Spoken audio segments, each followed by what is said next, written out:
Hello everybody, SlimKirby here. Welcome back to the Spyro Reignited Trilogy. Hope you guys are ready, because we're going to be continuing on with the final part of this series. Just to very quickly review here, we've beaten Spyro the Dragon, we've beaten Spyro 2, Ripto's Rage, and now we're going to be taking a look at Spyro 3, Year of the Dragon. So this game came out on the PlayStation 1 in the year 2000, I believe it was October 2000, and it's, once again, just a kind of continuation of the previous two games. So, don't really have too much to say. I kind of want to just go ahead and get into this, because we do have some cutscene stuff to play through. But yeah, Year of the Dragon, if you enjoyed the first two games, I think you will definitely feel right at home here. It's just basically more of the same. And one thing I actually do kind of appreciate about Year of the Dragon, it actually kind of features aspects of Spyro 1 and also some aspects of Spyro 2, and I'll get into what exactly I mean by that when we get into the game here. So let's just go ahead and get started, shall we? So first we gotta get through some story stuff here. An evil plot unfolds.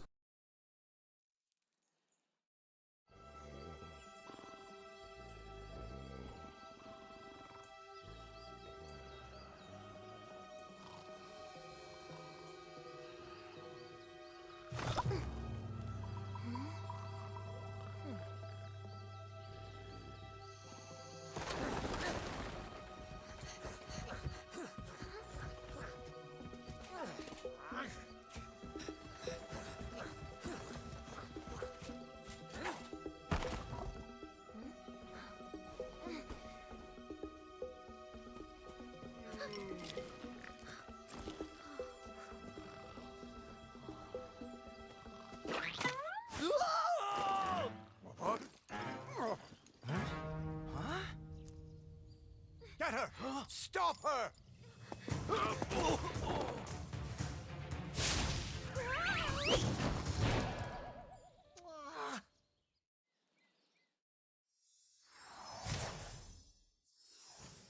A powerful villain emerges.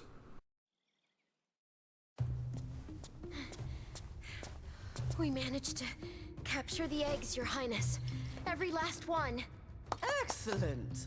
Maybe you will amount to something after all. Now go guard the tunnels. Stop anyone from coming through.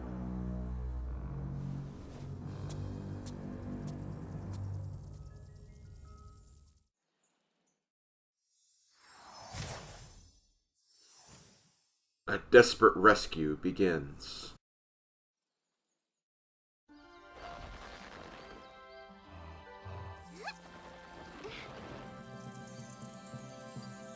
Where are the eggs? The holes came out on the other side of the dragon worlds. We found some of the eggs, but they were too heavy to carry back. The other side of the world? The Forgotten Realms. Spyro, you'll have to go. Nobody else can fit down the holes. Yeah, come on, let's go!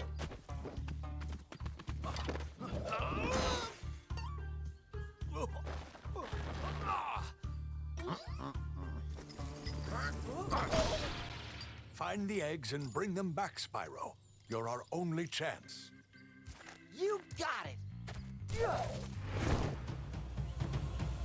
And that's pretty much how the game starts. So, Spyro 3, like I've said before, if you've played any of the other Spyro games, you'll feel right at home. The controls are basically the same exact.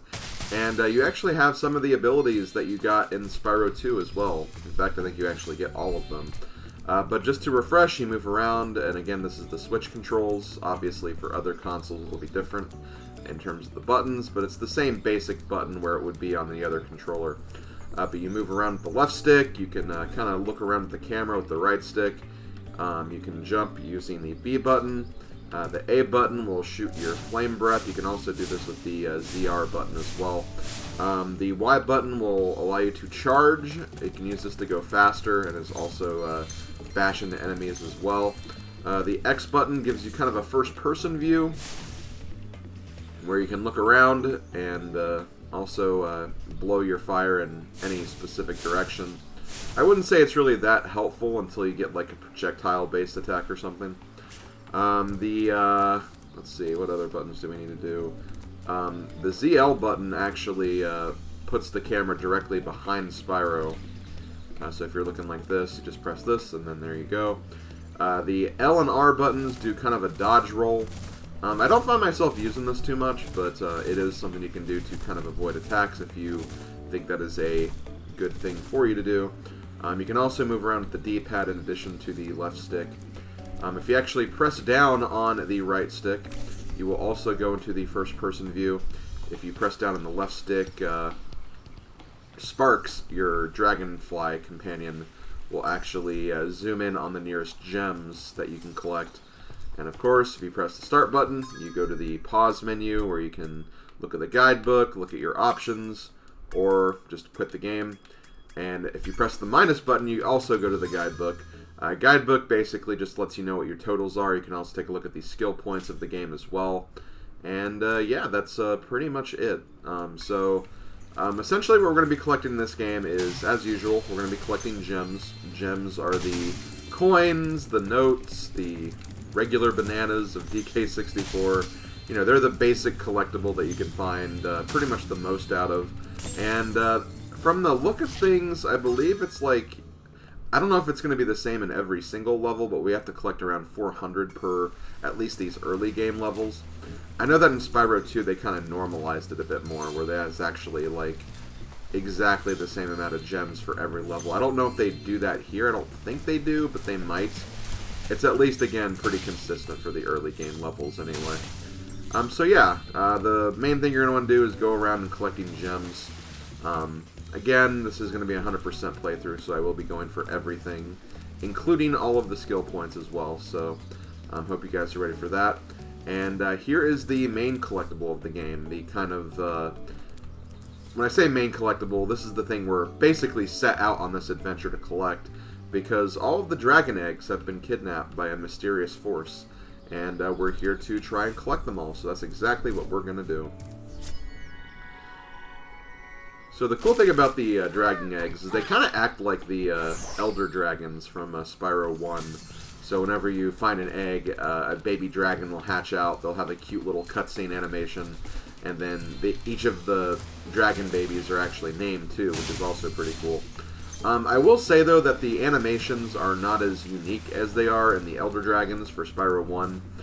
You'll actually see a lot of repeat animations, but they're still pretty cute cutscenes. So we're obviously going to watch them all anyway. So what do you want, Hi, Zoe? Spyro. To look left or right, use the right stick. To quickly center the camera behind you, tap the center camera button. You can also look all around by pressing the action button. Yes, I already taught everybody how to do all of that. It's all good though. So I believe we have a cutscene here. So, you're the one in charge of rescuing the eggs, huh? How sad. Look here, Dragon. If you know what's good for you, you'll turn around and crawl back into that hole you came through.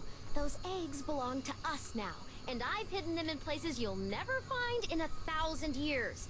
Besides, even if you could find any eggs, our expertly trained armies would hunt you down and take them back. Do I make myself clear? If I find you here again, I am going to be very angry, and you won't like me when I'm angry. Okay, so that's Bianca. She's going to be kind of our, I guess you could say, kind of an antagonist through this game. So she's the one who actually kidnapped the eggs in the first place, and she's going to probably try to taunt us and basically egg us on and trying to get back all of the eggs that we're trying to recollect here. So I believe we also have here's a familiar face if you played Spyro 2. That's right, Moneybags is back. Oh boy. Spyro! My, how funny to see you here. Why, I haven't seen you since we defeated Ripto in Avalar. We? Well, my business went into a slump after you left, so I came here and struck up a nice deal with the local sorceress. Lovely woman she is. Seems to be very fond of dragons, too. The sorceress has asked me to guard Sheila the kangaroo. I suppose if you had a bit more money, I'd be willing to let her escape. Then you could keep her for a pet or something. Okay, so once again, Moneybags is going to be acting as a bit of a paywall for some aspects of this game. So if we want to rescue this kangaroo, we need to get 300 gems, which we should be able to do once we kind of go through this area and collect all the gems. So yeah, Moneybags, once again, being the way he is, that greedy jerkface. So we'll have to be paying our hard-earned gems throughout this game if we want to get everything, basically. So if we go up here, Hunter's up here. I think he's going to teach us how to do all the jumping and stuff. That, once again, I've already showed you guys. Spyro! I just found one of those portal thing in the jigs that leads to a different world, but you'll have to glide to get across to it. Press the jump button, then press jump again while you're in the air to glide. Just follow me. So yeah, this is how you glide. You just press the jump button again when you're in the air, and you can fly over to where you're gliding to. And in addition to that, you also have the hovering move as well, which will teach you right here. I saw something shiny in that cave over there. Let's go check it out. You can get there by hovering. To hover, just press the action button at the end of your glide. So yeah, the very helpful glide that you were taught at the end of Spyro, or at the beginning of Spyro 2, also comes in handy here. I found this egg. So for beating the egg tutorial, Hunter will give us an egg. We'll rescue another little baby dragon. So let's go ahead and jump down here. Ooh, okay then. So here's the power-up gates. We've seen these in Spyro 2 as well. This is a Superfly power-up, Spyro. Whenever you walk through any power-up that looks like this one, it will allow you to fly for a while. Okay, so I'm not going to grab that yet because there are actually some things in this area that we want to collect first. But yeah, the power-up gates work a little bit differently in this game. In the second game, you actually had to defeat enemies to get orbs that would basically activate the gates. I actually don't think you have to do that this time. I think they're just always naturally open, which is kind of good. Not that it was like bad killing enemies to open them, it's just that, you know, once you actually see them, you can just automatically use them. You don't have to hunt around for enemies or anything like that. So let's go ahead and go back here, and then we're going to use the Superfly, which basically, whenever you use the glide move, you can actually fly around, which is nice. We can actually use this to fly up here to find another egg.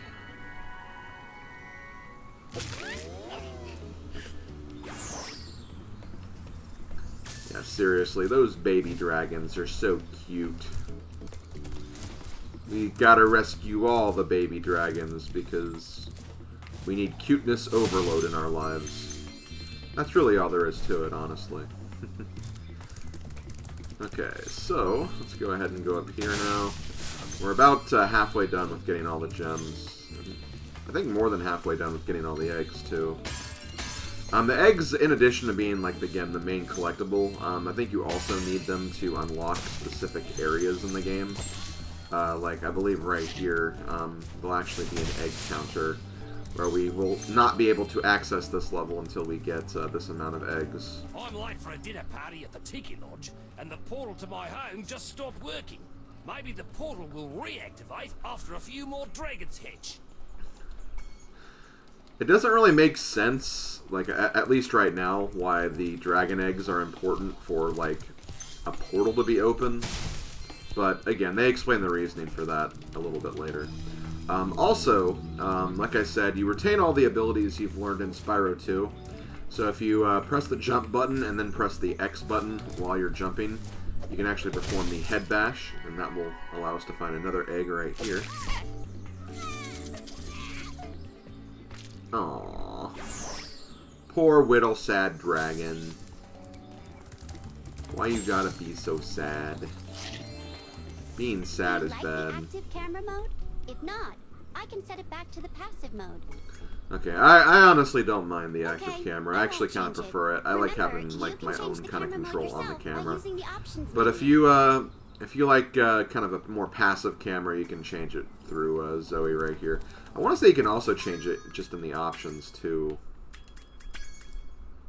Yeah, you can just change it right here. Maybe it didn't have that option in the original. They just added it in the pause menu for convenience this time. But they didn't want to like necessarily like remove that little cutscene either, so that would be my guess anyway. I see an egg at the bottom of this lake. I would go get it, but I don't want to get my fur all wet. Maybe you could get it. You can dive underwater by pressing the charge button when you're on the surface, and charge underwater by holding down charge as well. So yeah, once again, like Spyro 2, you can also swim in this game, which is, you know, it's really poetic how, like, in the first Spyro game, like, we couldn't swim at all. Whenever you jumped in the water, you actually took damage. Then you learn how to swim in Spyro 2, and then in Spyro 3, you just automatically start with the swim ability. So it's like, wow, we've come a long way since those early days of Spyro 1. Just if you ever go back to Spyro 1, don't forget that you can't swim in that game, because I can imagine some people would probably do that. They'd be like, oh hey, water, let's see if there's any gems inside. Whoops. Okay, so there's that egg. Yo, it's Bruce Almighty, the dragon.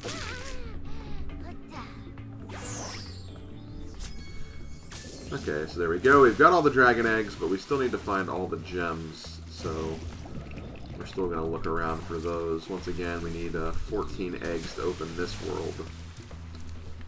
Which I thought that might seem like a lot, but keep in mind, we've already found 4 eggs just in the homeworld area, and I believe there's even more eggs in the actual levels when we start getting into those. So the eggs will actually build up very quickly. And I feel like you really won't even notice any, like... Oh, hold on. Spyro got a special task for Sparks. Meet back here later. I'm not sure when exactly this unlocks, but yeah, this is something else we'll have to do a bit later.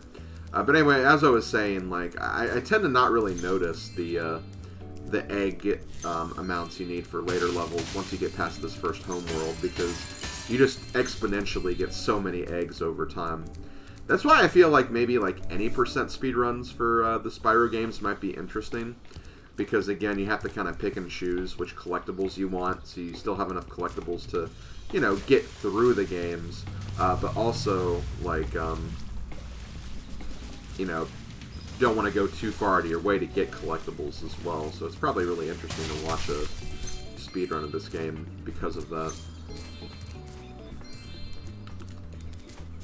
Anyway, once again, we have another locked level. Seriously, lots of locked levels here. You really need to collect a lot of gems if you want to access these. Okay, so I feel like I've explored all the main parts of this, and we're still lacking some gems, so this would be a good time to start using the radar of Sparks to start looking for some of the gems we may have missed. So, oh, well, I missed a 5 right there. And, oh, I guess I just missed a lot of 5s, because there's just the 3 of them right here. But we're not done yet. There's like probably a green one we're missing. Where are you going? Where are you going? Oh wait, is that it? I think I saw it. Oh, no, it's just behind here. Okay. Well, there we go. We got all the gems. We've fully completed this first level. And with that, it's still pretty early. I think we can go ahead and maybe do a very quick level just to kind of start with. Now, here's the thing. In the other Spyro games, I tried to stick to the plan of doing basically like 1 or 2 levels per video. In Spyro 1, it was easy to do 2 levels because the levels were short enough to do that. In Spyro 2, the levels got longer to the point where you could really only do 1 episode per video, or 1 level per video. In this game, the worlds get a lot longer, so that's more than likely not going to happen. But thankfully, the worlds are kind of segmented in a way where you could maybe at least like stop partway through to potentially, at the very least, like, you know, end the videos at a better place. So I'll just use my discretion about that. I'll try to make all the videos around, like, you know, 25 minutes, that just general benchmark here. But before we get moving, let's go ahead and pay Moneybags some gems, since we do have enough here. Maybe I'll just end the video after this, kind of have a quick video to start the project with. as a nice little introduction of sorts. I'm getting paid a fortune to keep Sheila the kangaroo locked up. Ha ha! This pesky animal must have been causing a lot of trouble for that poor sorceress. I suppose I could accidentally let the kangaroo escape, if you were to pay me, say, a small fee. You and your small fees. Ah, Spyro, I love your sweet naivete. Your kind-hearted nature might be your downfall someday, but for the time being, it's making me rich. I will burn you someday. I hope you appreciate this favor I'm doing in letting you out. That's good of you, mate. No hard feelings, eh? Right. After all, I'm just doing my job. Yeah. Take that. I reckon you'd be one of them dragons then. Yeah, name's Spyro. Never thought I'd see one. You dragons used to rule this entire world, you know? Then all of a sudden you left. Poof!